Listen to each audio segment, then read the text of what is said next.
And even then, I was like, I can't keep up with these kids. They have to stop running in every direction. Yeah, he's going to come through here, and I'm going to forewarn, we're going to have a couple staff who I think are going to slip right through here. We just do this when you see him coming down the hall. And so I'm trying to position myself so I can see. Forget Occupy. When you read the Black Lives Matter, that was even worse. They went all over the city. One time they went from the Brooklyn Bridge to the newest pink houses in East New York. That's a long ass walk. It is a nice walk. Here he comes, down the hall. David, he's coming. Coming down the hall. Coming down the hall. Still, can you back up a little bit? Everybody's phones off. How about that? Is that good? A little more. Coming down the hall. Oh, Jerry, no, you're good this way. I know, where it gets my change. All right, I see it.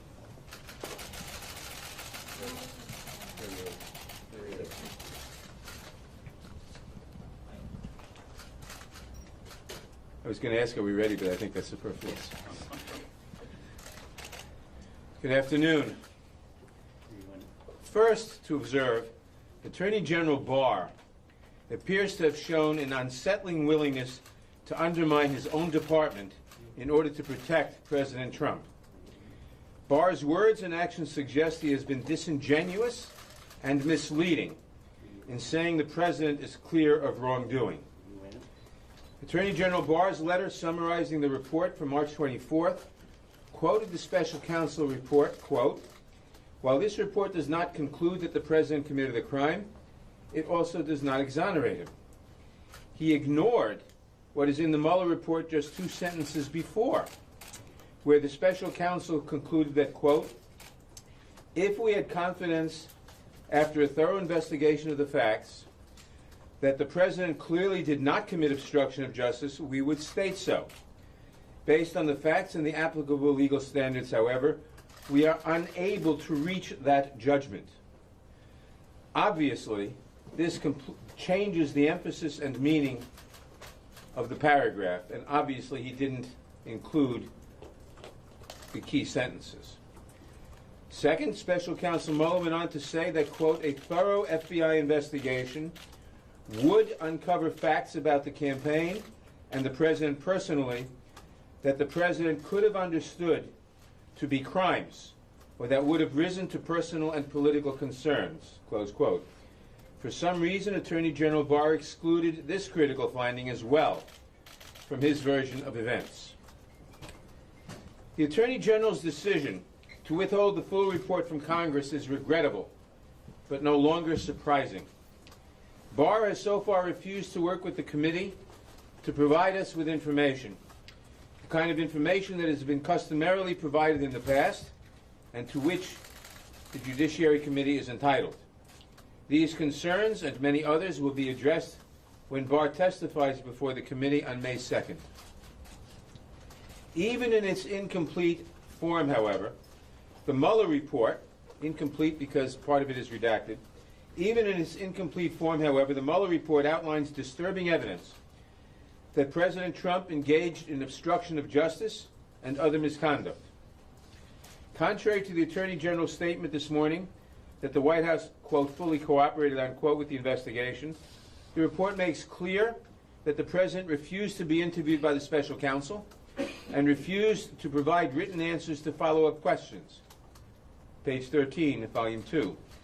Makes clear that his associates destroyed evidence relevant to the Russian investigation. Page 10, Volume 1.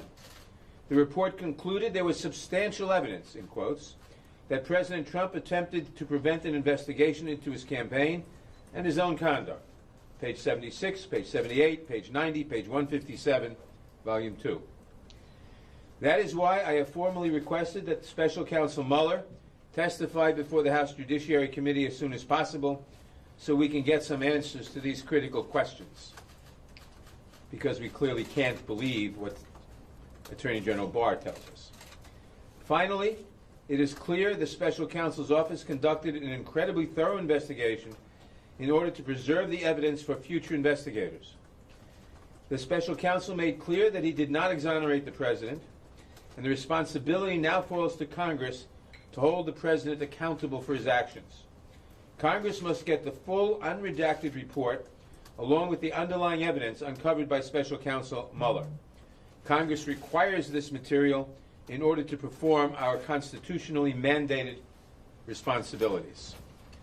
Thank you. That's a statement. I'll answer some questions. Congressman? Yes.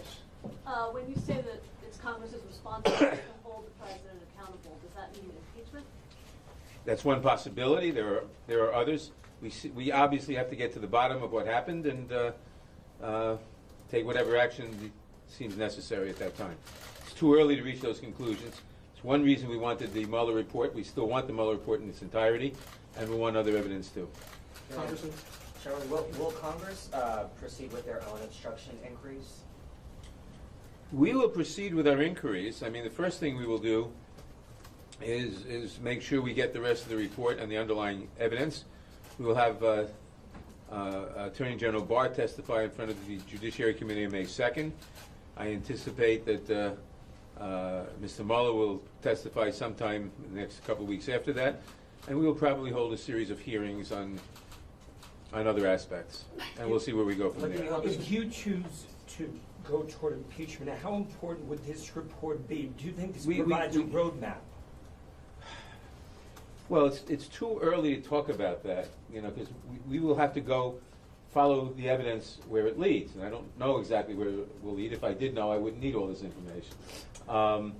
But certainly, I think from the structure of the report, although I'm a little tentative because I've only skimmed it, we haven't had it very long, I think it was probably written with the intent of providing Congress a roadmap, as other reports have in the past, and with a lot of the redactions and others, Attorney General Barr seems to be trying to frustrate that intent. We'll take one more question. Congressman, you said you wanted to hear from Mueller to better understand his findings.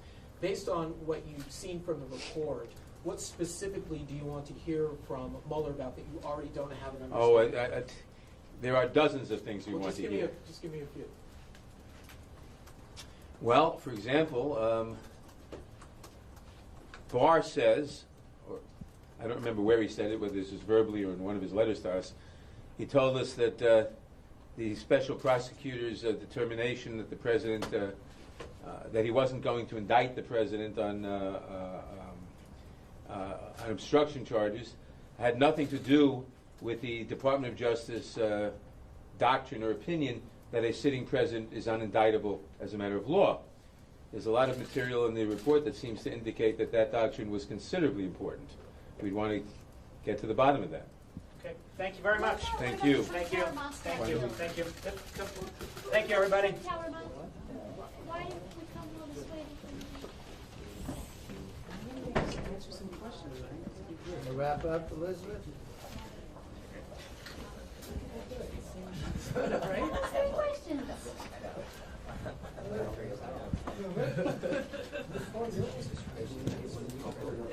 It took us longer to get into the lobby. Yeah. Thank